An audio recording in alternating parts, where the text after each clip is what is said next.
Hello and welcome to Gaming Chat, the podcast where we invite members of the gaming community to join us to play some of their favourite multiplayer games whilst telling us about themselves and why they enjoy these games so much, as well as members of the gaming industry to tell us about games they have worked on.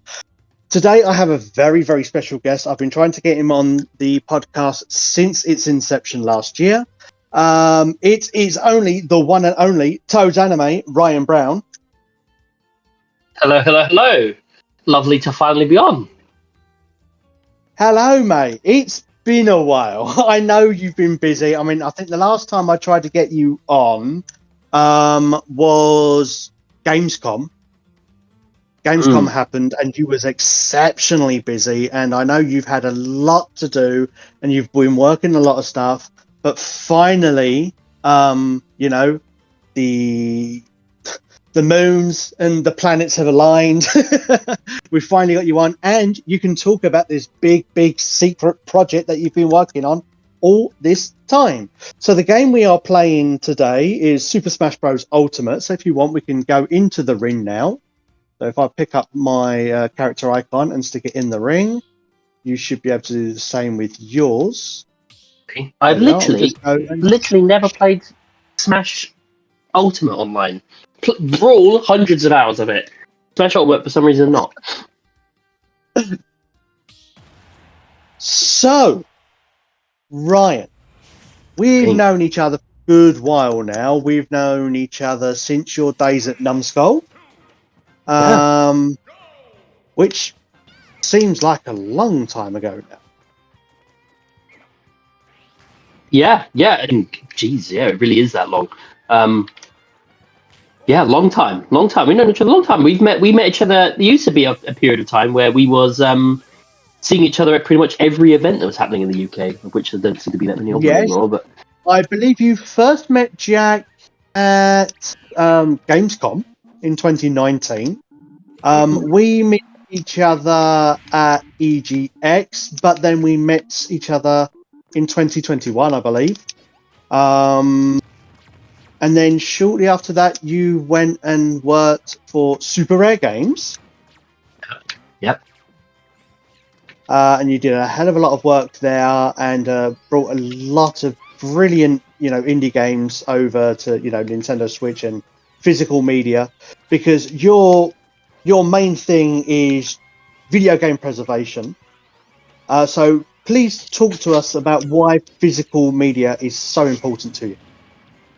Yeah, absolutely. And by the way, no one judge my game playing. It is very hard to get accustomed to a game that you haven't played in a while whilst talking. So, just enjoy the visuals of Pink Diddy Kong smashing around the field looking like an idiot while I talk about important video game topics. Oh gosh, here we go. Yeah, so basically for me, like I guess it's not. Video game preservation is not a field that I ended up in by accident. So even in my journalist days at the Mirror and whatnot, it was a hot topic that I spoke about a lot.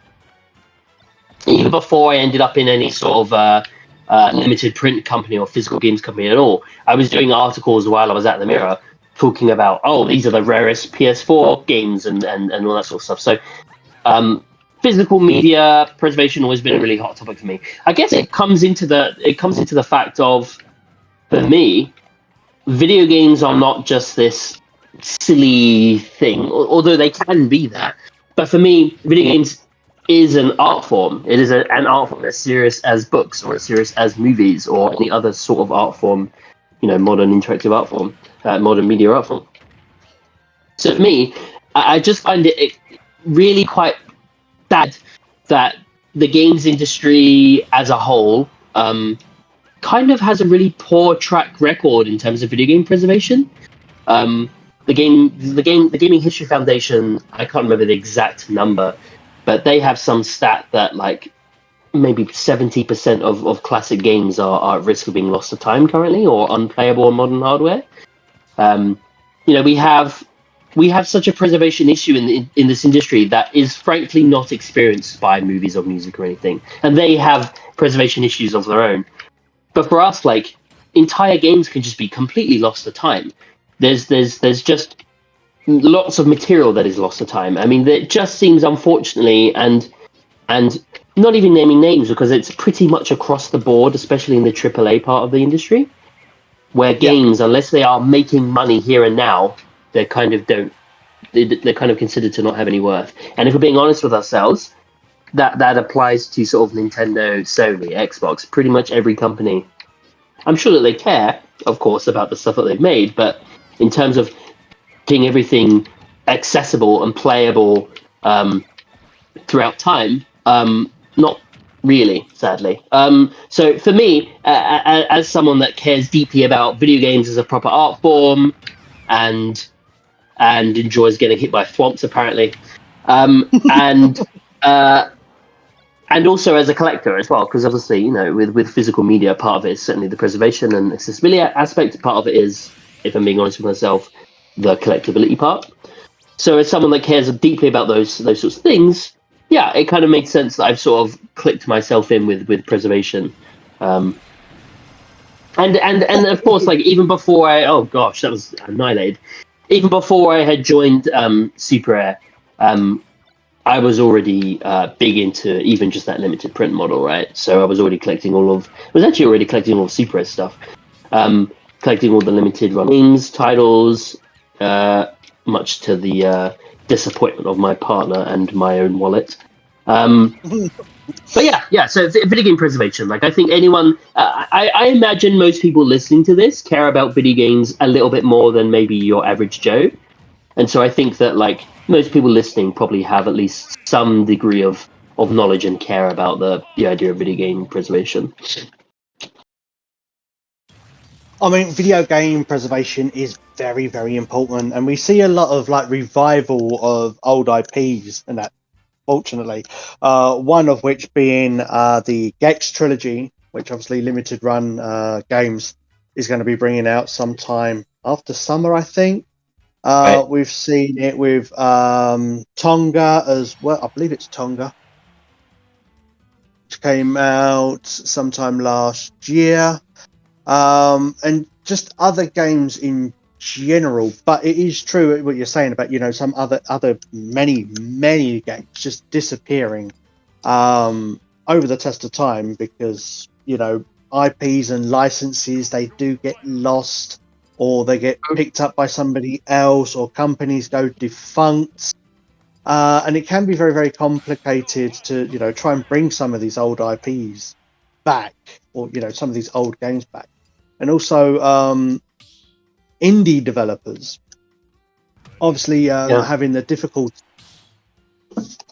of you know, finding a publisher or finding a physical publisher, because it's one thing to, you know, publish your games digitally, but it's another entirely to, you know, physical, because we are unfortunately moving towards an age where they are looking for you know, like game developers and that, you know, more digital only titles, or, you know, not everything is being kept on the cart and you have to, you know, do extra downloads and stuff. And well, what is your stance, for example? I mean, obviously somebody who's very, you know, physical media, with, you know, the way that video games are going more and more digital each time, what are your thoughts? Yeah, I mean, I guess I'm sure we'll get on to more about like what I'm exactly doing at Lost in Cold, right, and how that sort of all plays into that. Well, I guess I'll get fully into that in a second. But my, yeah, I mean, my thoughts are obviously, I think it's increasingly an issue. I mean, we're seeing it's so topical right now, right? Like we're seeing things like the game key cards for the Nintendo Switch 2. Where it's basically just digital content on a cartridge. We're seeing things like Doom: The Dark Ages releasing on the PS5, where none of the content is actually on that disc. It's just sort of a game key card, effectively. You know, and that's increasingly the case. We're seeing retail sales of physical games across the board falling. Like people are moving over to digital. We're seeing the growth of things like Game Pass. So, you know, it's the fear for me is, if we're being honest, like there's no doubt about it. Like digital games are more convenient, and for most people, convenience is always going to win. but we really do risk like losing total access to our games here. I mean, there's more indie games releasing every year than ever before. Yeah. I mean, the sheer number of and not just shovelware, not just terrible games. Like there are many brilliant indie games releasing every single year.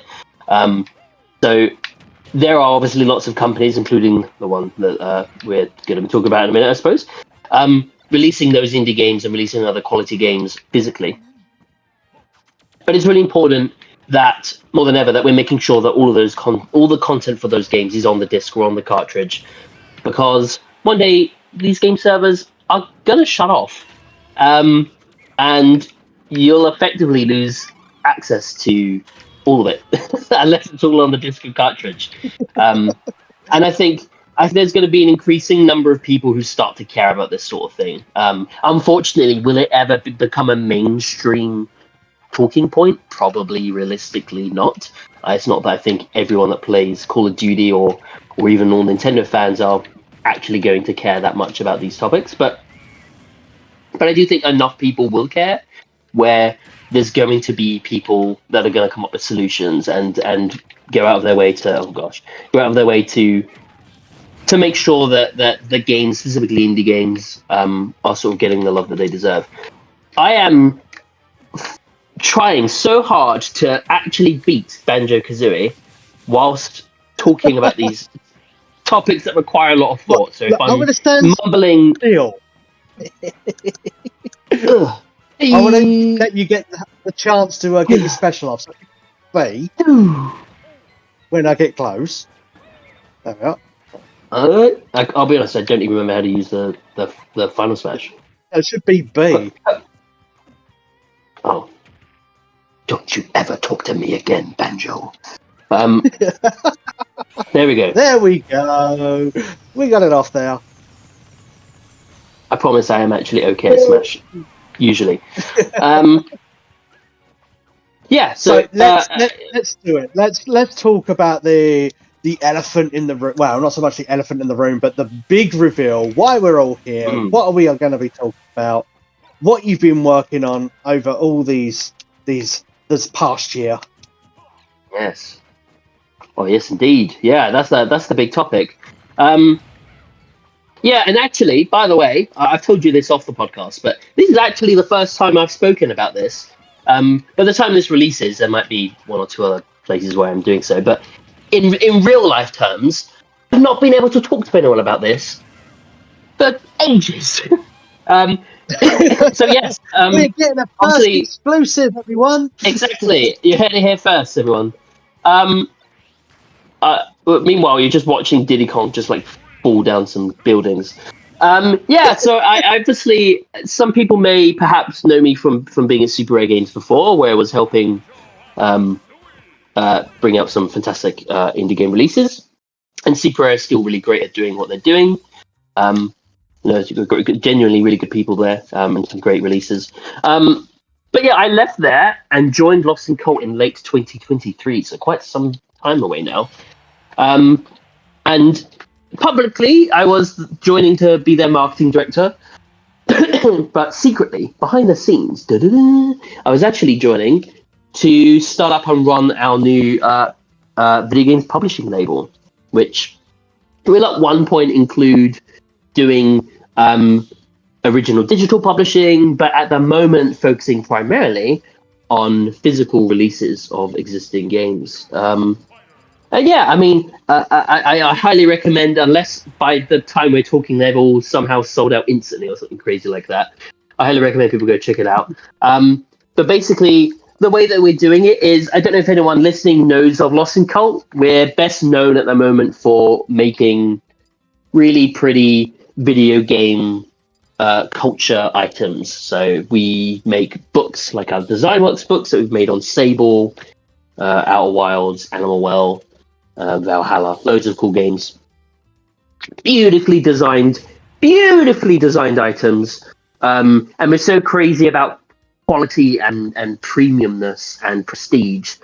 One example I give is that our design team once flew over to Germany to feel some paper factory, and then went, "That's good paper," and then came home, which is crazy to me. But that's how serious. That's how serious we are about making sure that like everything is very premium. So yeah, I would say, if I'm so bold to say, I would say that Numskull is the premium sort of video game culture company. We make really, really gorgeous books and vinyls, and basically applying that design ethos to physical game releases.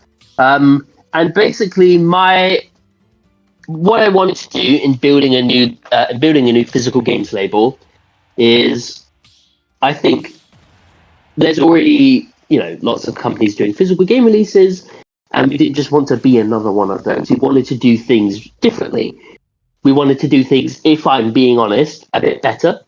I think that there's a real danger, as I say, in that some companies will release a game that then later goes to retail and upsets people because they didn't realize that was going to happen, or they release a game and not all the content's on the disc, or stuff like that. And we kind of want to do it a bit differently. So, oh wow, you've really we're on a Battlefield or whatever this one's called. This is a serious stage. I think this is the I'm going to say the Kingdom Hearts Final Destination. Or no, it's Pokemon. Sorry, it's a Pokemon stage. Oh, I see why you thought it was Kingdom Hearts. So, yeah. Basically, we wanted to create to have our cake and eat it, effectively, with our physical releases. So what it is the main item that we're releasing is called Editions, all in caps, because it's very fancy, ooh la la. I've already seen, even through our teaser, without people knowing what this is, I've seen people comparing it to Criterion Collection, which is like a very fancy company that releases fancy, well-designed films on Blu-ray, and I really like that comparison, to be honest. And effectively giving that treatment to video games. So with Editions, they're really, really beautiful, well-designed collectible items, basically, where we're going to release 3 a month. We're going to release 1 a month, 1 game for the PS5, 1 for the Switch, hopefully at some point on the Switch 2 as well. And of course, when we do Switch 2 games, we'll only ever do games that are fully on the cartridge. No game keys, no key cards from us. But 1 PS5 game, one to know, because one of my questions was, how would you be doing that with like the game key cards for Nintendo Switch 2 and stuff like that? But it is going to be all on card. We're not going to do it. Yeah. Brilliant. I mean, to get into that bit for a second, I would say that like we're launching. Thank goodness you're here for Switch and PS5. Immortality for PS5, and the Excavation of Hobbs Barrow for Switch at launch. Those are the 3 games we're launching with. Although typically we'll have a game per month, usually. We just wanted to launch with 3 to start with, just so people can get a taster of the sort of games that we're talking about. For us, like the games we're signing have to have some like artful quality to them, or some like prestige to them. We're very, very careful in our curation process about the sorts of games we're signing. We don't want any single game to feel like filler or a dud.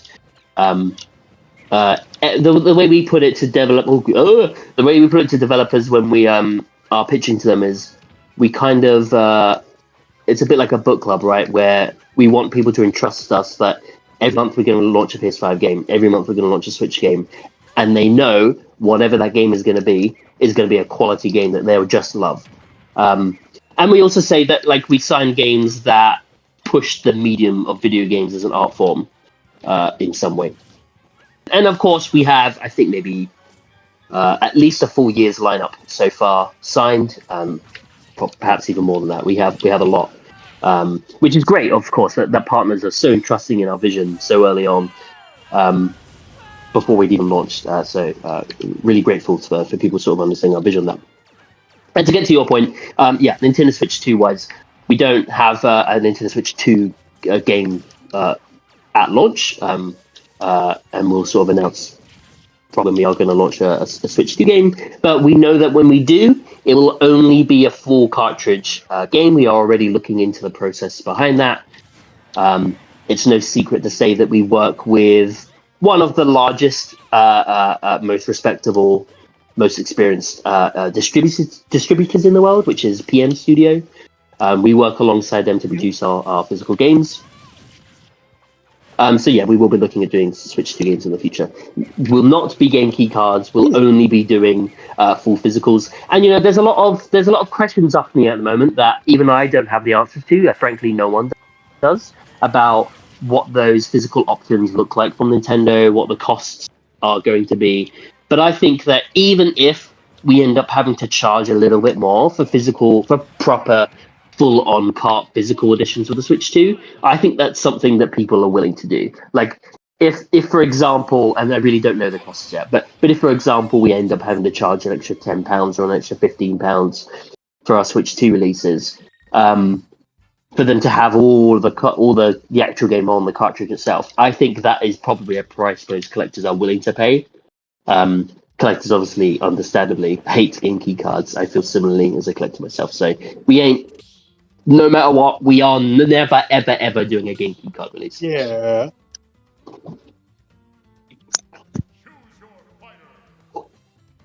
don't know why I'm slow poke, by the way. Well, I mean, that's I good don't to remember know, setting mate. That is good to know.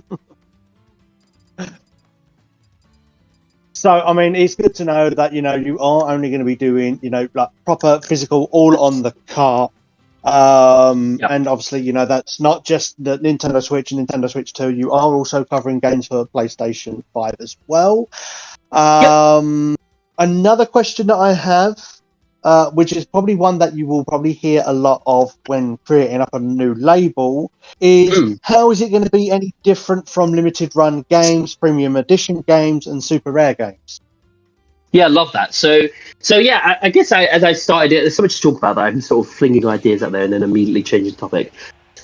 But yeah, that is something that we thought heavily about as well. Like there's frankly no room left in the market, and people don't really want to just have another one of those, right? I don't think anyone needs or wants that. So for us to be approaching doing physical releases, we very much we were not really looking at any of those companies at all, to be honest. Like, we were more looking at because there hasn't been and again, much love to all those companies. I genuinely buy all of their stuff, fantastic stuff, and it's great that lots of games that simply wouldn't get physical release do anyway. So this is absolutely no shade to those companies, of course, but typically speaking, when a game does get a physical release, it is more often than not just a game in a plastic box, and that's kind of your lot. Whereas with physical film releases, there's loads of companies like Criterion Collection that release very artful, very beautiful packages that are a bit more like an art piece of themselves, rather than just being a physical game. It's kind of like an art piece, kind of like it's like a celebration of that game, like a prestigious way of displaying that game in all of its glory. And that's kind of the approach that we took. So for us, we're calling our version of that editions, and they're limited. They're sold exclusively via our site. I think if people take one look at it, they get it. Like, I think if anyone sees them, they go, "Oh, I get what they're doing. I see what they're doing. These look wonderful." We commission original artwork for all those pieces. We have a consistent collection as well, so it's not like random big collector's editions of games and there'll be all different sizes with all different stuff in each time. They're not. They're super consistent. The stuff that's in our launch titles for Immortality, The Good Here, and Hobbs Barrow are going to be in every single release, obviously with different artwork and content, but you get sort of the essay booklet, which will have as well as preserving the game literally on the cartridge and disc, the booklet sort of preserves the story behind the game a bit. We've interviewed each of the developers. We include concept art in those booklets. We hire esteemed writers from different video game outlets and freelance writers to write an analytical piece about the game and what it means to them and what its meaning is, etc. And yeah, just dive into the sort of story of how a game is made and how what was the game, how did this game, and that sort of stuff.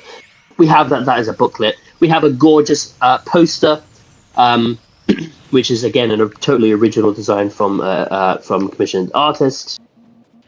A sticker, an authenticity card, for art cards that the developer selects for images they want to talk about on the back. And it's all, again, the word is very much prestige. Like, it all just carries a level of like prestigeness to it, maybe a bit arty-farty to it as well.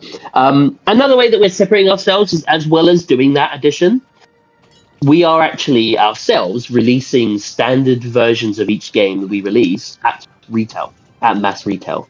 So there is this limited edition version that we're making, which is the really pretty one that I think goes really well in a collection for people to collect, etc. But if all anyone cares about is, I just want the game in the box, that's fine. We do that. And you can buy that at retail, and they're unlimited.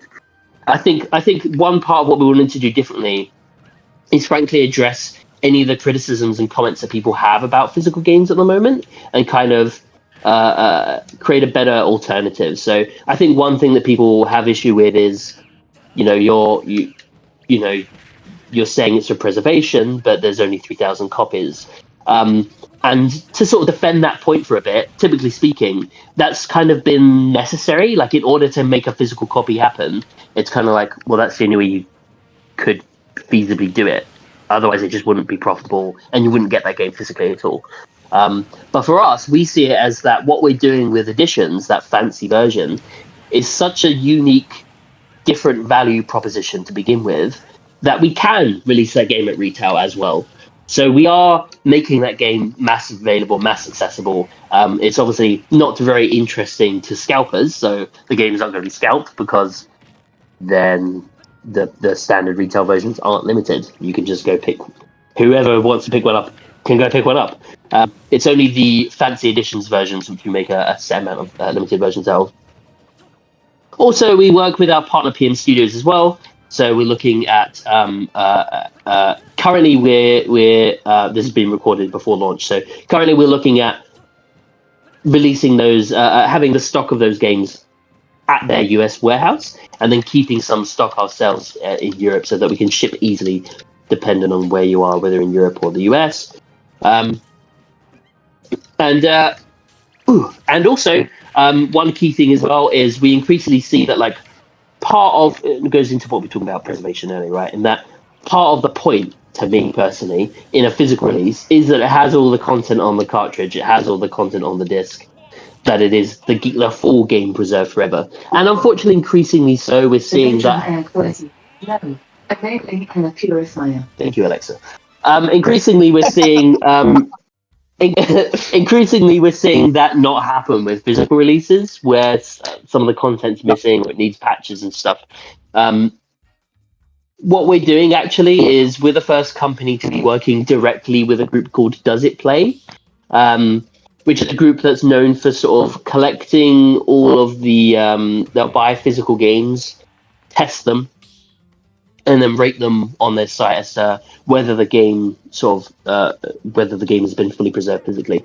And we're working with them really closely. And before we send a game off to go to print, these guys test the build of that game, because we really want to make sure that, as much as possible. So we work on three core pillars with them, which is A, does the game work without the internet connection on? Because that's really important to make sure that game can be taken off its shelf in 30 years and work fully. Does the game have all of its core content up to current date on the cartridge itself? And does the game work from start to finish without the need for a patch? We can't guarantee that every game has literally zero bugs, but we think the very least you can ask for is that the game works and has no really significant ones. And obviously, we can never force developers to say, you can never patch your game ever again. But we work really hard to ensure pretty much that the game is the final version of the game and complete, that there isn't really any content planned.